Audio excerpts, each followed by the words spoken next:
Hello, in this video I'm going to talk about heroes for Age of Fantasy Regiments by one-page rules. Okay, let's go. In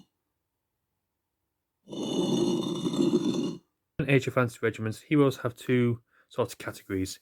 We have combat monsters, like this Vampire Lord here, who is quite good at choppy, shall we say.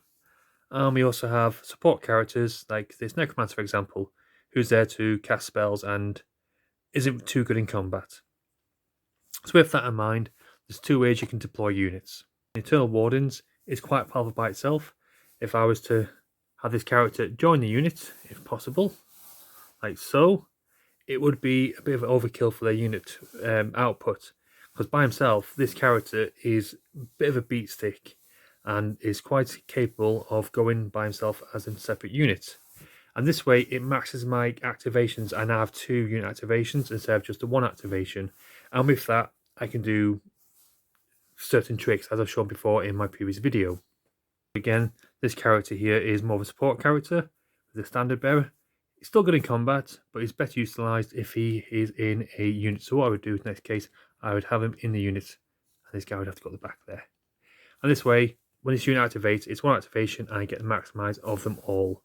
So he gets his benefits in combat, and the unit is then supported by his combat ability and the special rule for having the banner as well. As Necromancers are quite important for undead armies with their spellcasting abilities, but also quite squishy, I would make sure that he is supported in the unit here. This offers him protection from attacks, and also means that when the unit activates, he can make sure that he casts his spell at the same time, which can actually help the unit.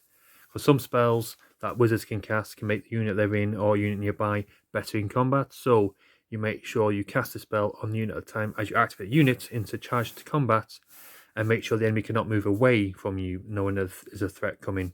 So that's one little trick you can do there, spellcasters. Characters who are good in combat, again, like this Vampire Lord, sometimes can help bolster a weak unit into being more ferocious than it actually is by just joining the unit and making sure that when it activates to combat, it can do more damage now. And that unit is now a bit of a threat that the enemy would be wise to consider dealing with. But by themselves, the Vampire Lord, if I can put him in properly, is still a threat and could use the unit to screen their advance from the threats. So, for example, if I'm in danger of being flanked on this side, I could make sure that this unit is protecting the Vampire Lord. Not the best use of zombies, but it's one thing to think of. When looking at the heroes in your army, think about where they'd best belong. Don't forget, your heroes can leave units and join units, or they can leave a unit and just be as independent by themselves. That would then increase your number of activations. As I've shown before in my previous video, the number of activations that you have can be utilised to trap the enemy or to do better plays that make the enemy panic.